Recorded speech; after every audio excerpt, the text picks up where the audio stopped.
having a good time? We love our fans here. Thank you for coming. I'm just here to introduce our guest tonight. Barry Jackson, as you know, is going to moderate the panel here. But I wanted to take the time to introduce James Olmos. I met him in San Diego at the San Diego Comic Con, and I was so impressed with him as a man and a celebrity. What happened is I was a big fan, and the number of movies he's been in is countless. But I went up and I got my picture taken with him, and then I was talking with a colleague, and I watched another young man come up, and he was going to take his pictures, and the camera wasn't working, and he was fumbling around, and he was turning red, and everything almost was the kindest, most gracious gentleman I'd ever met. He comforted that fan, and he was no worry, take your time, and I watched that, and I really like that man. And so I'm honored to introduce Edward James Olmos to Solid Comic Con.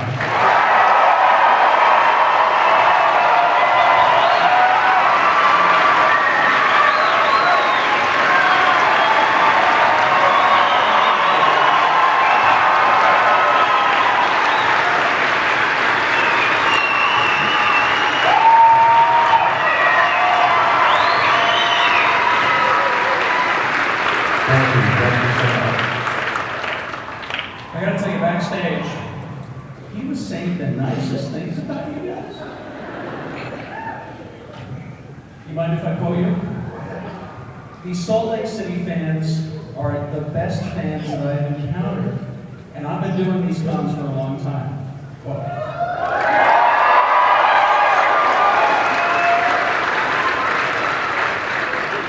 I love you too.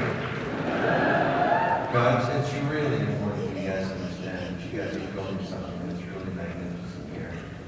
Brian, David, you guys have been really moving this forward.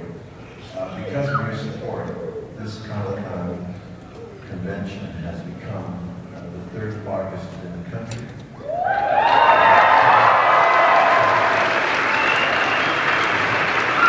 This is the second year. And as of right now, in the last 2 days, we've had over 100,000 people.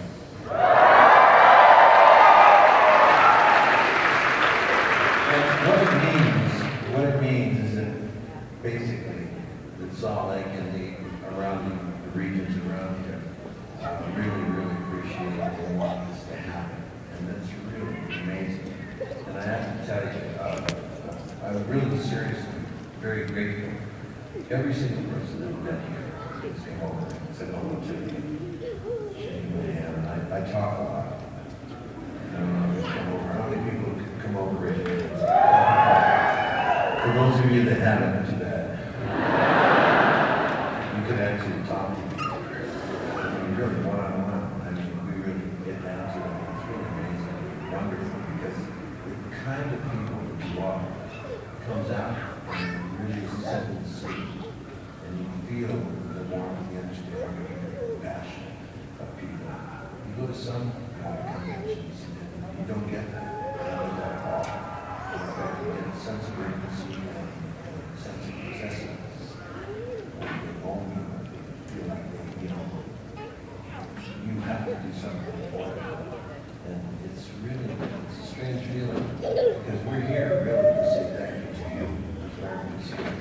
And it's a big love fest. So I thank you from the bottom of my heart. And if anybody that wants to ask some questions, please start lining up. So we don't have to wait for you to walk all the way down. All right? So don't get lazy. Just come on up here. Well, how should we start? We got a lot of work. Yeah, really good. Let's start. Okay, ladies and gentlemen, we're going to get into it right off the bat. Go for it, man. How you doing? I think we're doing great. Thank you. Awesome. Huge fan. I grew up watching you on my advice. Did he scare you? He scared me as a kid. Isn't that as a kid? Scared to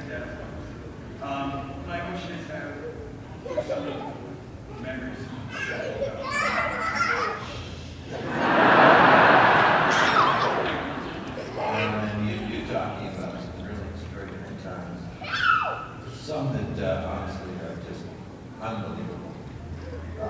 I don't know how many people you guys are watching young. See Miami Vice.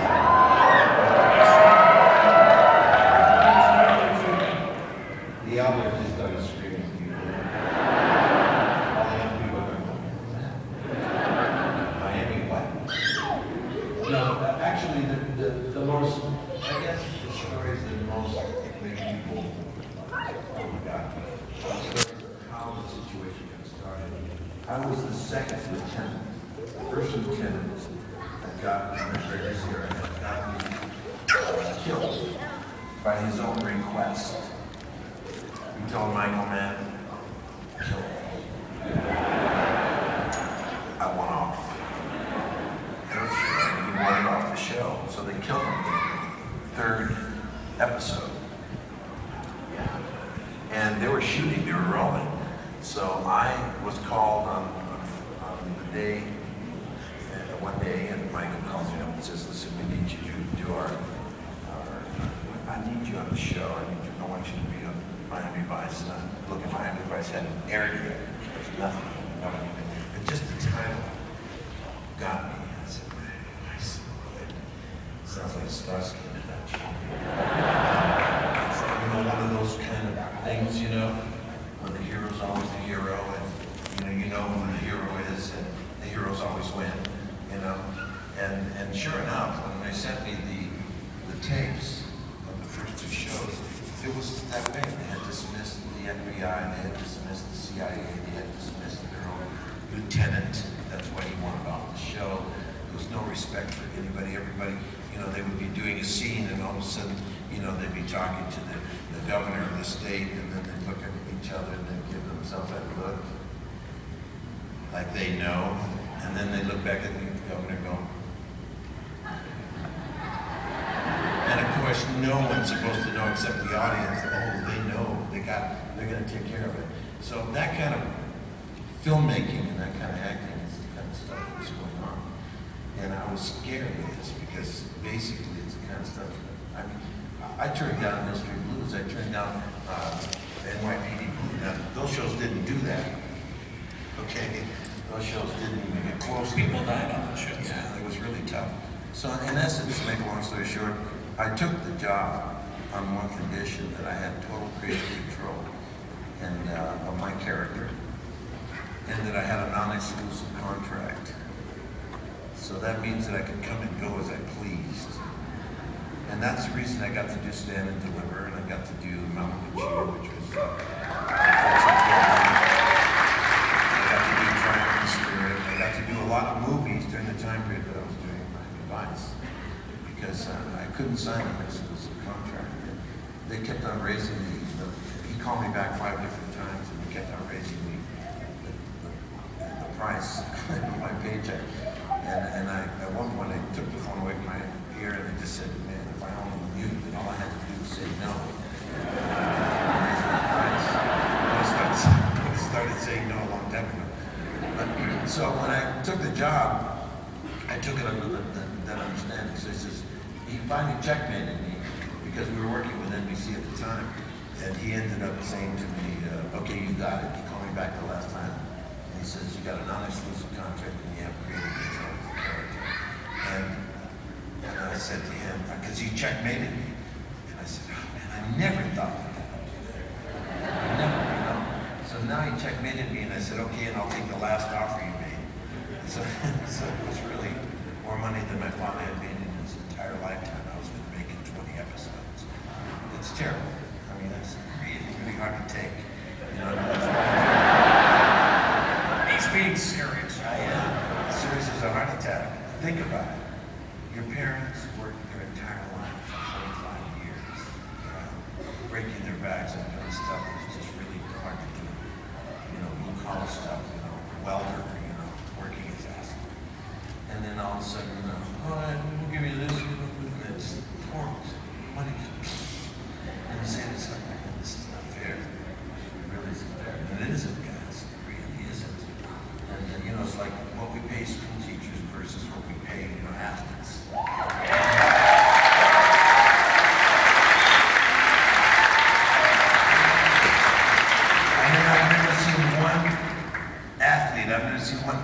never seen one president, I've never seen one engineer, I've never seen one, anything. Scientists do it without a teacher. Ever.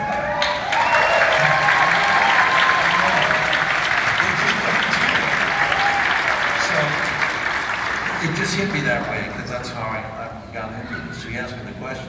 I ended up, the funniest thing about this is that I ended up on the show. And they tell me that night, they called me back and told me, you gotta be on the airplane tonight. They said, you're in front of camera tomorrow morning at 8 o'clock. Get a haircut. I didn't get a haircut, man. Just look at me, and you're gonna see that the haircut's yeah.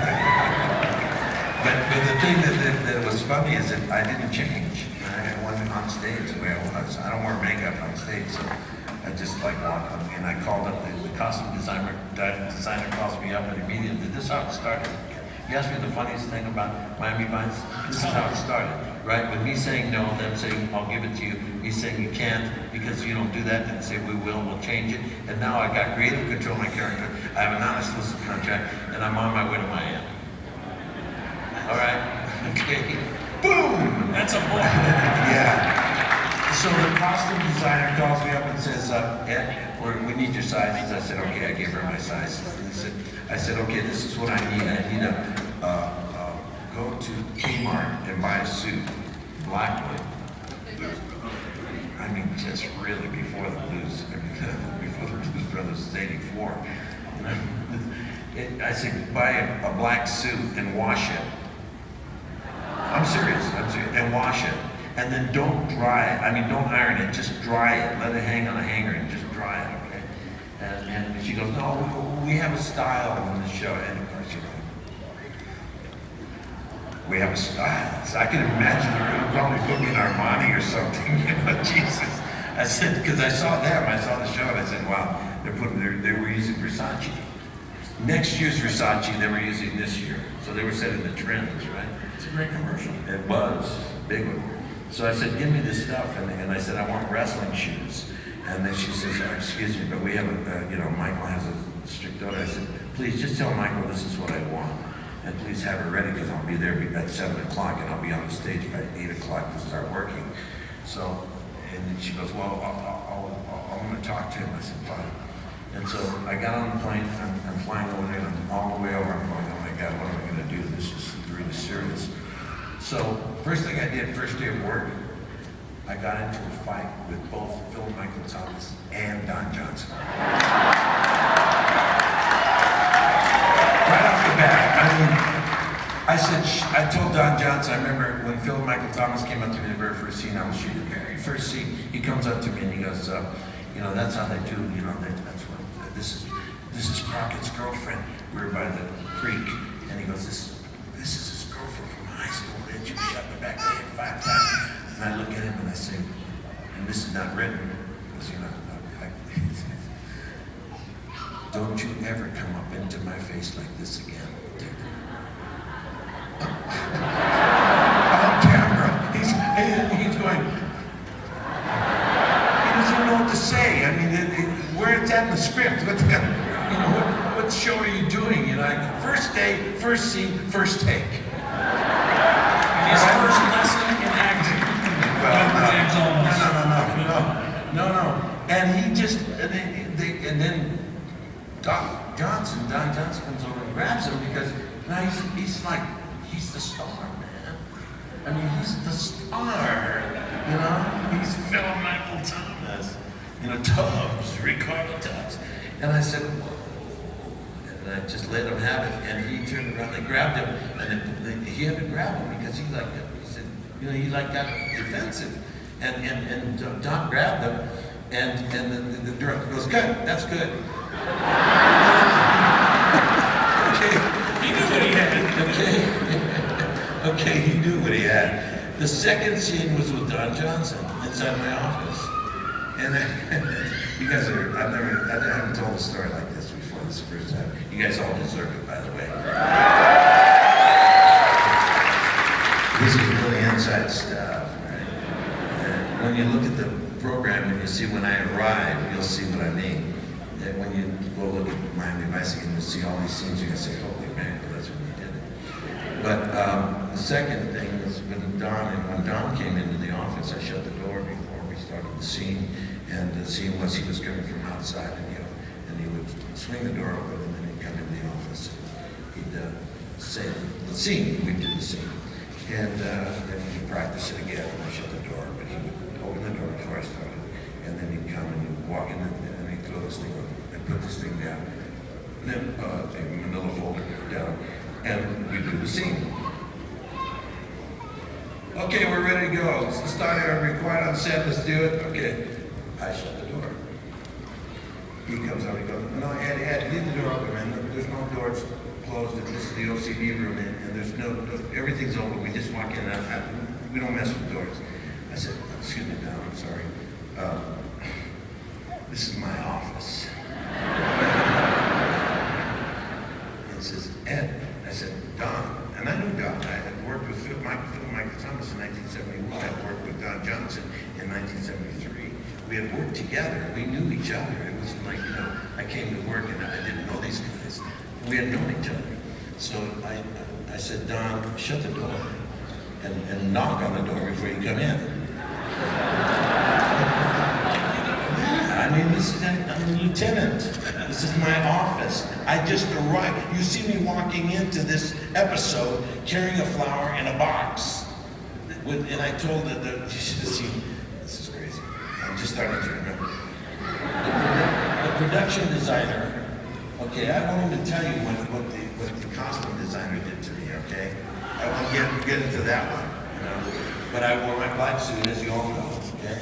And it was a wash and wear suit, and it was not ironed, and you all see what I never changed. I wore the same suit 5 years ago on the show. And so Don says, don't open up this can of worms with me, Eddie. I said, excuse me? Don, stop. What is wrong with you? He goes, Ed, the door will be left open. And I said, Don.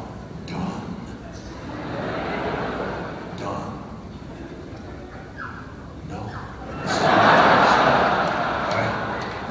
This is my office, my space, okay? Shut the door. And he goes, well, we'll see about this. And he leaves. 1 hour goes by, 2 hours go by, everybody's on the set going, holy shit. So, on the third hour, the producer comes in, and I think we finally worked this out. Now, we're spending hundreds of thousands of dollars a day, so that's tens of thousands of dollars an hour. And we're not shooting 1 ounce of film. We're not doing anything. We're just sitting on our hands there waiting for Don that went into his trailer to come out of his trailer to solve this problem. And finally, I said, okay, are we ready? He says, yeah, okay. So I get behind my desk and I shut the door. And I sit there and I'm waiting for the director. And the director says, okay, go out and set, let's go. I hadn't seen the guy. I hadn't seen nothing. We didn't talk, we hadn't done anything.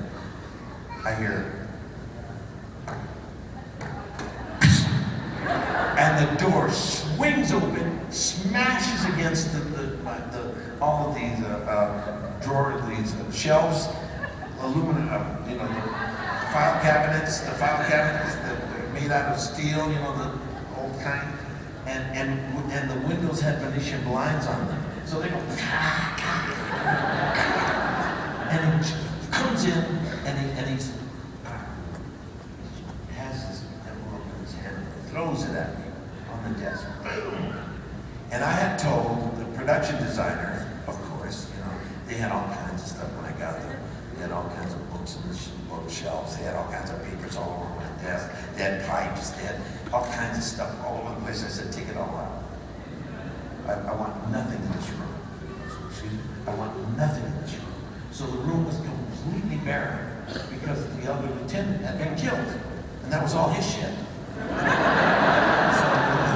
said, I don't want anything. Get everything out. I want it clean. If you leave anything, leave a little box of aspirin right at the corner of the desk. That's it, okay? And so he threw the door open, And then he comes in, nothing's anywhere, everything's, and he throws this at me. I look, boom, and the scene's, and I look at the face, I look it up. I don't even look at his eyes, I just look up. I grab the thing, and I turn around sideways, and I look at it. And I said, okay, I'll take this. And then I didn't do the scene. I didn't do the scene. I said, okay, I'll take care of this. And so he walks out. And that's the scene, right? From that day, for almost the whole year, almost like 13 to 15 episodes, I never looked once at him again. Ever. Him or Philip Michael Thomas. I never looked at them again.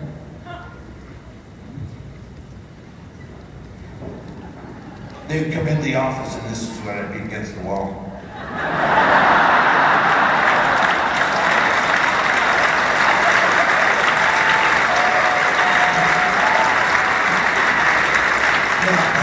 Trying to be real cool when somebody's not looking at you and giving you any respect.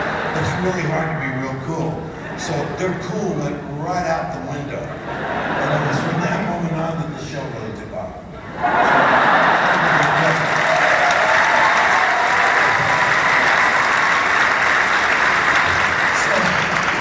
So Christina scared the hell out of me and Don Johnson and Philip Michael Thomas. Glad to hear that. Dr. Strange, your question, please.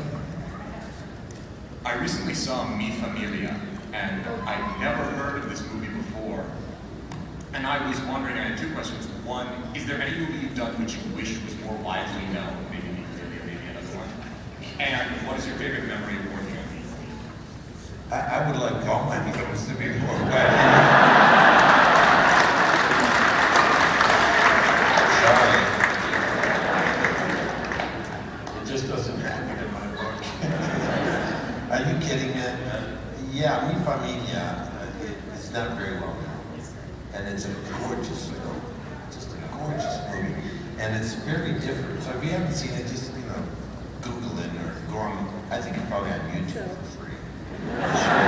It's still on Netflix. Everything's on free. But,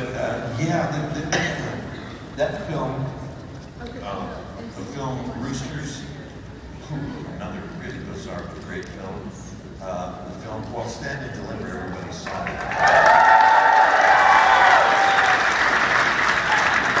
You know that film, I gotta tell you, you guys will be really appreciative of this. That film has an accolade that's unprecedented. I've told a couple of people who came up to me, some teachers have come up to me and talked to me at the table. And that film has been seen by more people in the United States of America than any other single motion picture ever made in the history of the world.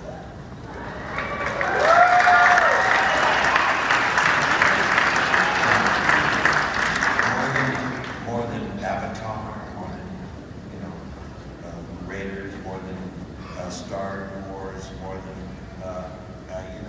Jaws, more than any film. It beat Gone with the Wind like 15 years ago. Yeah. Now, you know why? Because tens of thousands of teachers use it every year. Yeah.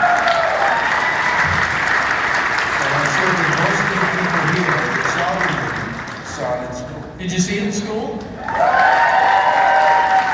So, talk about a film that, the little film, that movie cost us $1 million. Nobody wanted to make that film. That's the little film that could.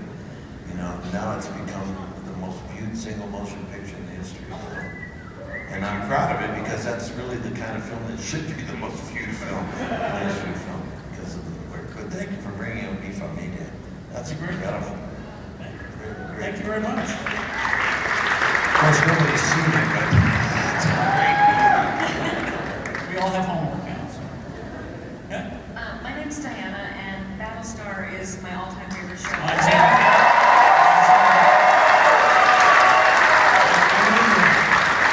I think, the best sci-fi that's been on television right I now. agree. I can honestly say one thing, that in my lifetime, I've done a lot of work on film, I've done a lot of work in theater, I've done a lot of work in television. I've been very fortunate, okay, I live a privileged life. But I gotta tell you, the best usage of television that I've ever had, been a part of, is Battlestar Galactica. So say we all. We'll get into that in a second. So my question is, the relationships were so complex and beautiful to watch. I'm wondering what relationships were the most interesting or compelling to you that weren't with Admiral Adama, but with the other characters? Which ones did I appreciate the most? Or enjoy or find fascinating, God, whatever. all of them. I mean, you gotta remember, I'm a fan of the show. You know, I watched the show. I watched it the other day. I watched the pilot. You know, I gotta tell you, I mean, you guys like it. I like it. Most everybody here has seen it more than once. Okay? Some people even, yeah, many times.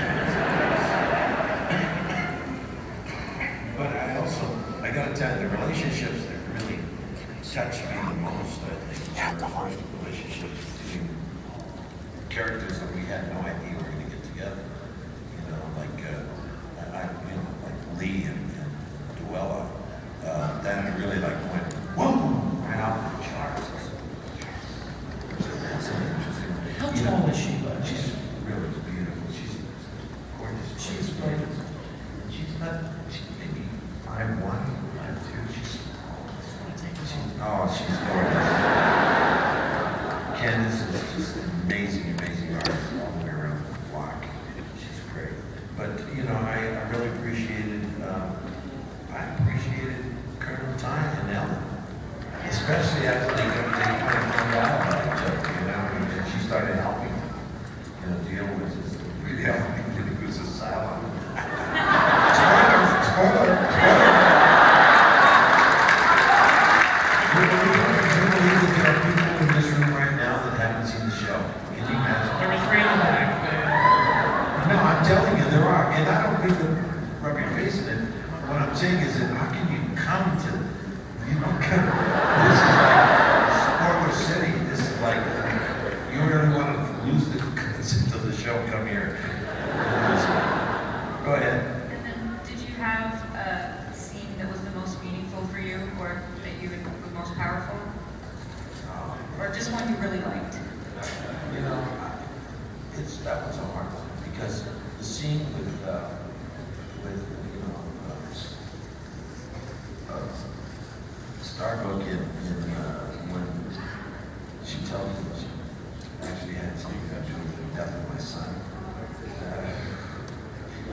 And then the fact when she dies, you know, the poor ship, it becomes epic now.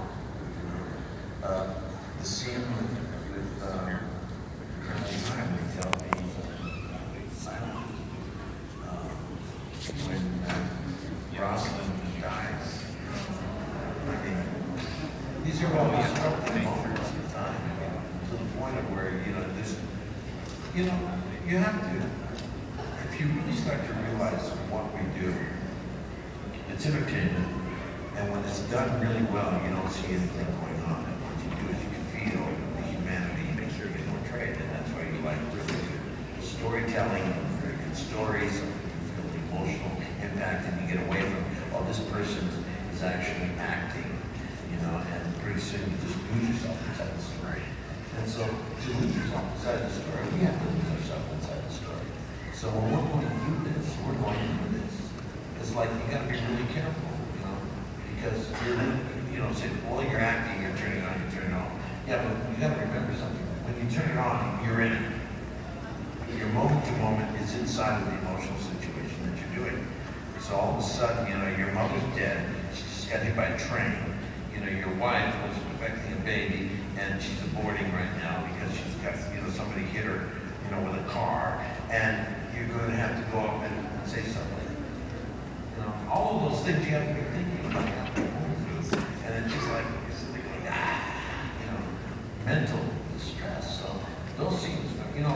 today said, they came up to me and said, how did it feel to go through all the stuff that you had to go through in that movie? I mean, the ship didn't kind of like get you down.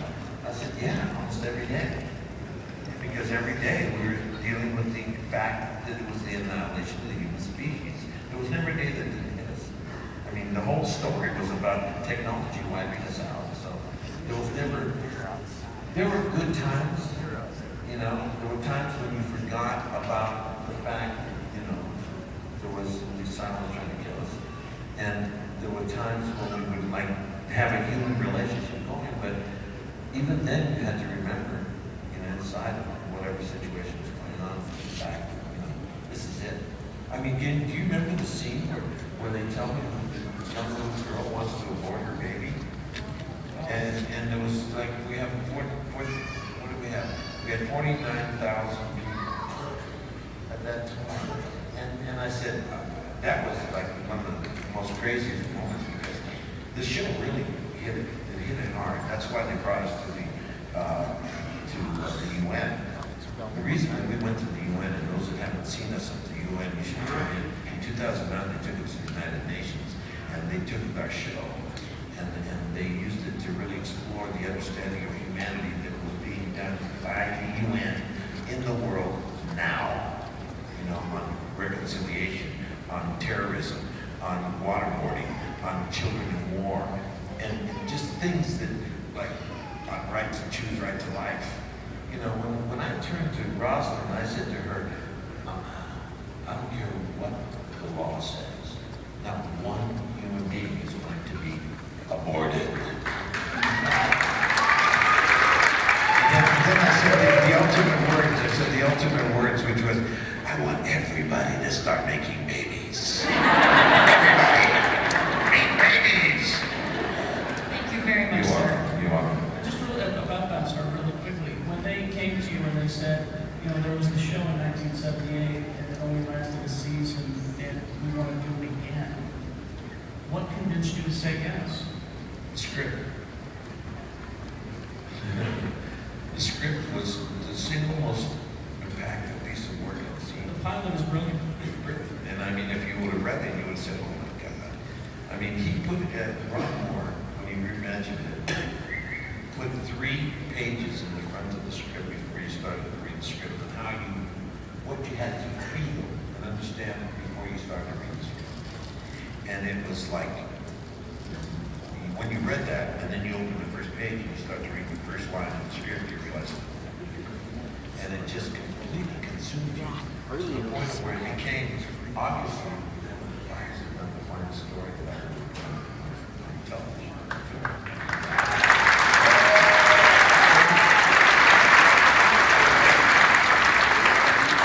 Next question. A few years ago, in an interview, you lamented the state of Latinos and Hollywood culture either being relegated to bit parts or the villains in stories. I'm curious, do you think the situation has improved for Latinos, and what do you think can be done to further their role in Hollywood? It's gotten worse. Yeah, I mean, basically, guys, we have to realize it'll change just off of the numbers, you know. If you're, you know, like you've had enough of the cultural dynamic of the planet, especially the United States, and you're tired of hearing the word diversity, you know, plug up your ears. It's like, okay, one of those. Because basically what we have now is we have median Latinos in the United States of America making up a little under, they say 17 to 18%. I gotta tell you guys, we're well over 20, but don't tell anybody. Really, okay? And since the numbers are so strong and it's actually going up by 77% every year, it's like everybody goes, what do you mean 77%? Yeah, our rate of growth in the country is like exponentially much. African American, Caucasian, Asian, Indigenous are at 5% increase. Latinos are 77% increase. Think about what I'm saying. You know, 10 years. Well, 10 years ago, they put us at 34 million. And in 10 years, 52, I think, 51 or 52, and we were well over 54. By 2014, we're well over 54. And by the time we reach 2020, there's going to be, another 10 million. So you're going to be looking at, 60 million, 65 million, conservatively, not even knowing anything. So we have a real problem because you don't know anything about us. How do we learn about each other? We learn about each other through our art forms. The art is like the backbone of society. The body has and gives out messages to the rest of the body. The brain gives out messages to the rest of the body. Move my feet. Okay. How does it get there? It gets there through the messages going through the backbone. If anything messes up the backbone, then the messages don't get out to the rest of the body. And you break the third or fourth vertebrae, and you're going to be either paraplegic or quadriplegic, and then the messages don't get through anymore. Well, that's what art is. That's what books, authors or paintings or dance or music and film and television and theater, they're the backbone. They allow the messages going from those artists to hit the rest of the body. Okay? That's how it works. Okay, so when we don't have access, when indigenous people don't have access to the art form, the rest of the body doesn't get any information. So you don't know very much about them. And when you live in a society where 96 to 97% of all the history taught from the first grade to the 12th grade is European-based history, well, you're not really learning too much about anybody else.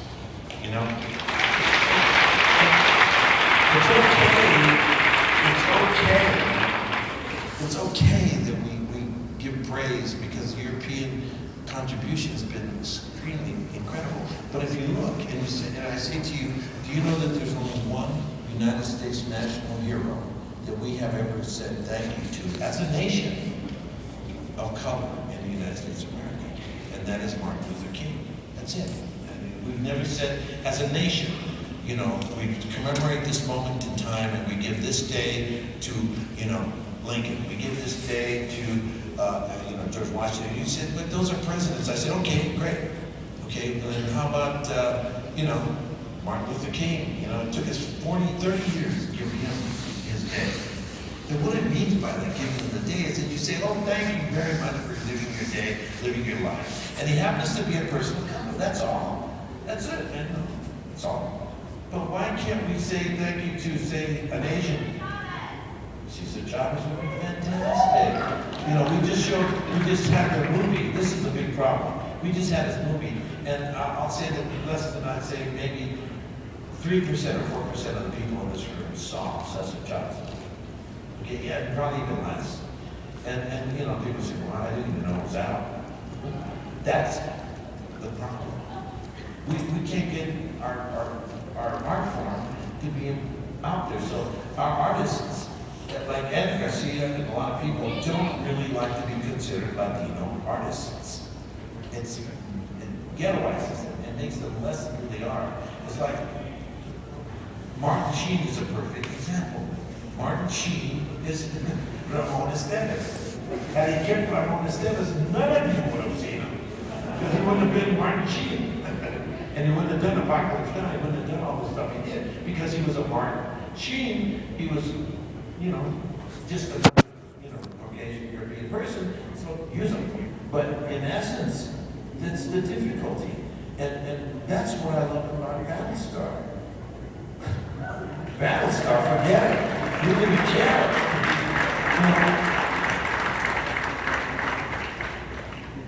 William Adama, Guillermo Adama.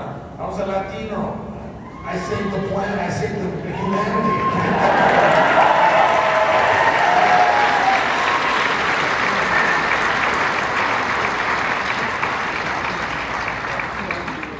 But are you ready for this?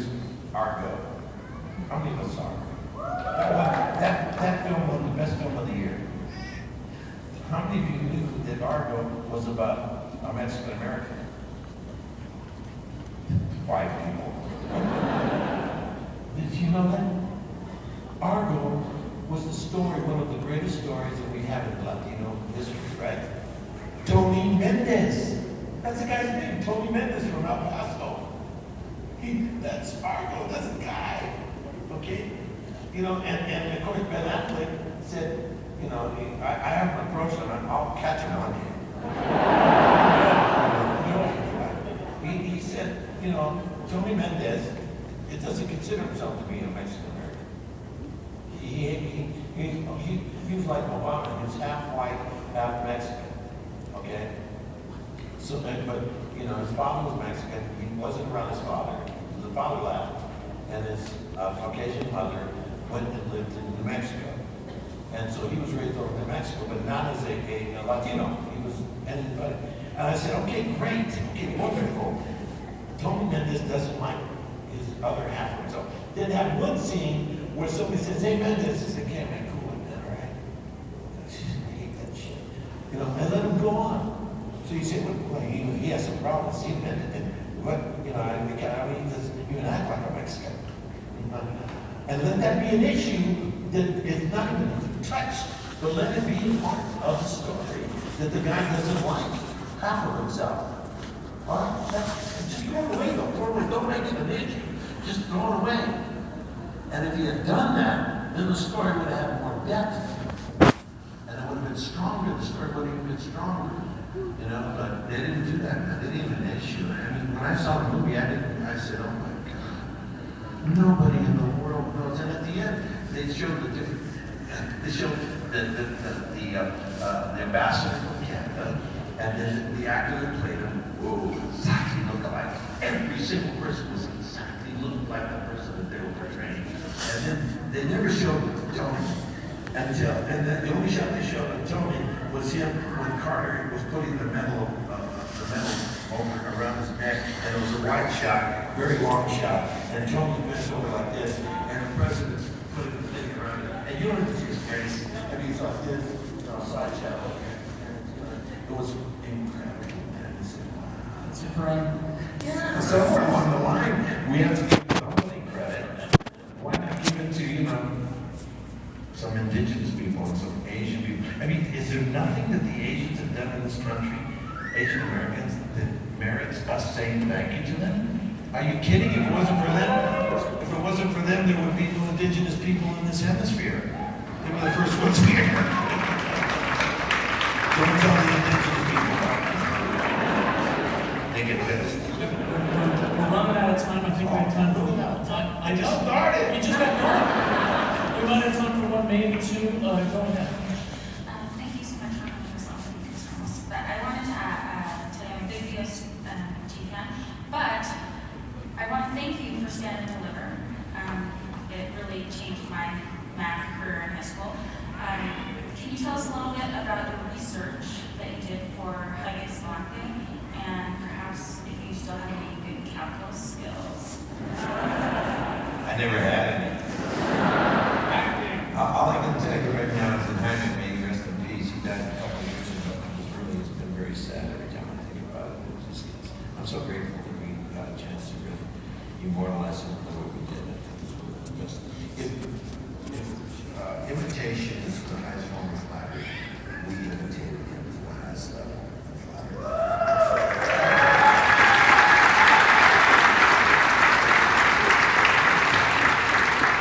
We couldn't make that movie at first. I mean, it took us 5 years to make it. It happened in 1983. We started to try to work on it in 1984 when I did it with Miami Vice. And we tried, and we didn't get it done until 87. And then it came out in 88.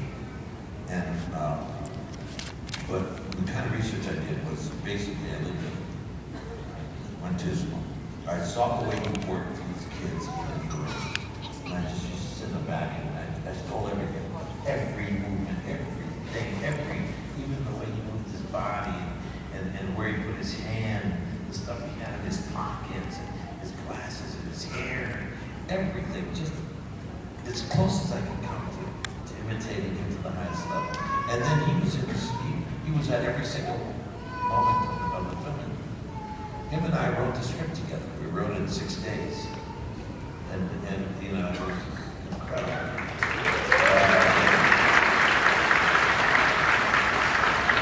Thank you. You're welcome. I think I speak for everybody here. We can listen to you talk all day, so.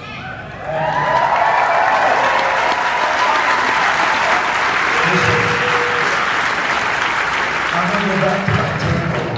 For those of you that want to just come over and talk, just come over to my table. Stand in the line and we'll all talk together, all right? See him in action. He's talking to everybody. Listen. So come on over here.